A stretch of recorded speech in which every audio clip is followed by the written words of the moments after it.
In primetime news tonight, no rift. Integrity Commission denies bad blood between former OCG boss and the institution. Survivor of controversial Old Harbor crash and deadly shooting breaks his silence. And another teen murdered.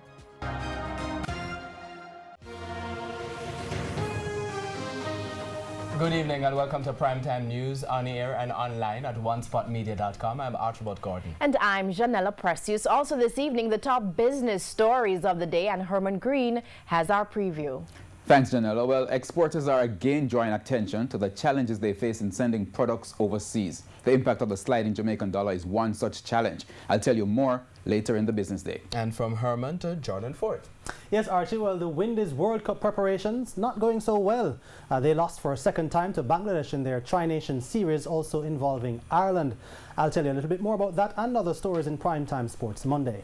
There's also sports commentary, E-Prime, and weather in this newscast. But before the break, the feedback question. This evening we're asking, what is your reaction to reports that 2 Rasta children were trimmed while in the custody of the police? You can share comments online, facebook.com/Television Jamaica, and tweet us at Television Jam.